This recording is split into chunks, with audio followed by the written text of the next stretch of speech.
Salut à tous, nouvelle vidéo. Après vous avoir expliqué pourquoi le Paris Saint-Germain allait gagner la Ligue des Champions cette année, voyons désormais pourquoi l'Olympique Lyonnais ne va pas finir sur le podium. Tout d'abord, en raison des blessures des cadres lyonnais, il est impossible d'évoquer la saison de l'Olympique Lyonnais sans parler des graves blessures qui ont touché son effectif, celles de Memphis Depay, Jeffrey Delaïde et Léo Dubois. Memphis Depay commençait pourtant à montrer l'exemple en tant que capitaine, 14 buts en 17 matchs, et Jeffrey Delaïde commençait à s'épanouir dans un rôle de distributeur. Lorsqu'on connaît leur entente avec Moussa Dembélé, le trio aurait pu faire de plus en plus de dégâts. Alors qu'on sait Memphis bien avancé sur sa rééducation car il veut revenir en forme pour l'Euro 2020, Jeffrey Delaïde connaît lui plus de problèmes pour revenir, mais fera tout pour être présent aux Jeux Olympiques 2020 avec l'équipe de France afin de bien figurer en août prochain.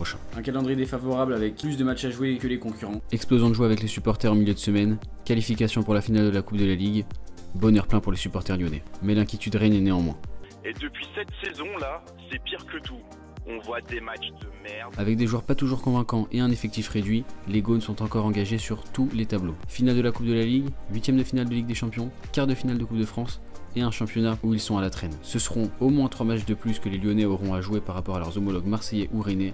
Et compte tenu du début de saison poussif et de l'intensité d'un duel annoncé face à la Juventus, ces matchs pourront peser très lourd dans les jambes des joueurs en fin de saison. Une Ligue 1 particulière cette année avec l'émergence de nouveaux concurrents. Alors que le PSG reste le PSG et semble hors de portée en France, que l'OM a enfin gagné après 5 ans sans victoire face à Lyon et semble lancer vers la 2ème place, on pourrait croire que la 3ème place serait acquise à la cause lyonnaise, compte tenu de la méforme et du non-jeu proposé par les Monégasques. Eh bien non, même si Monaco semble à la rue et n'arrive pas à confirmer de belles victoires, des clubs comme Montpellier et son trio Laborde, Mollet, Delors, qui fonctionnent très bien, ou Rennes, qui enchaîne bien et empoche une folle victoire face au Nantais vendredi soir, ne comptent pas lâcher leur place comme cela. Il faudra donc pour les Lyonnais et Rudy Garcia réussir à jouer tous les matchs à fond et ne plus faire de faux pas, au risque même de ne pas goûter aux joutes européennes la saison prochaine. L'arrivée de l'apôtre du prophète Rudy Garcia en terre lyonnaise. Il serait malhonnête d'avancer que Rudy Garcia est un mauvais coach, en témoigne son titre de champion de France avec Lille, sa finale de Ligue Europa avec Marseille, ou encore ses 10 victoires en 10 matchs il y a quelques saisons avec l'AS Rome. C'est aussi lui, pour les Lyonnais, qui ramène le club au premier plan national en lui offrant une première finale depuis 6 ans. C'est également lui qui lance